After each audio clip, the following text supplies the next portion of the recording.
Rosita de Espinar, cuando no ella, como siempre carismática en el escenario. Ella es una mujer que nos hace bailar, nos hace gozar, nos hace disfrutar y por supuesto nos hace reír mucho en cada espectáculo. Esta vez no le vamos a presentar el musical de Rosita de Espinar, sino vamos a presentarles algo totalmente diferente, algo que de repente a la gente le divierte muchísimo y a mí particularmente me encanta. Todo lo que ella habla antes de presentar una canción, todo lo que el espectáculo que monta antes de lanzar un tema de ella, bromea con sus músicos, bromea con sus bailarines, bromea con el público. Mejor no les cuento, mejor ustedes mismos chequen lo que hace esta mujer en el escenario. Rosita, Rosita, una bulla. ¿Dónde están las mujeres fieles como yo?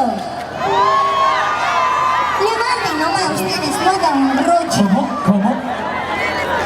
¿Dónde están las mujeres trabajadoras? Las que no necesitan que un hombre le compre la cerveza. Porque eso que te digo, mi amor, yo te invito, eso tiene doble sentido. ¿Perdón?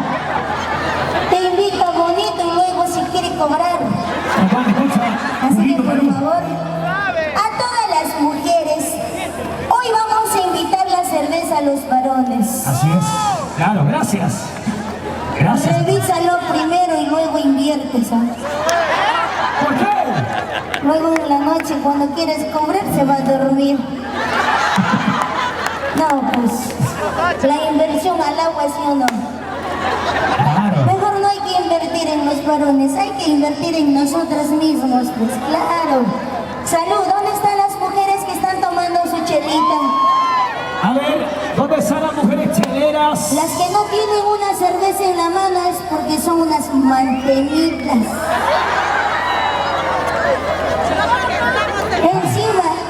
Encima son tacañas, son. Sí, exactamente.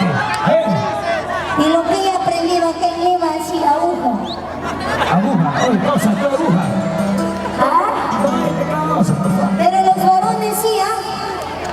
Varón que no tenga una cerveza en la mano, ya me imagino, no creo. Levanten su cervecita los varones. ¿Dónde están los varones cheleros? Varones que levanten su cervecita, no les voy a decir pisado, ni sacolado, ni vicio, ni mantenido, ni sinvergüenza, ni nada por el estilo. Claro, ahí están los varones. Aunque no tengan, ellos se prestan. Los varones por su orgullo. Aunque estén camaroneando por ahí. Claro. Así es. El hombre nunca llora. No. Nunca llora un hombre, mucho menos por una mujer. Jamás. Este quiere llorar por un hombre, por el bailarín. Es para ti nomás.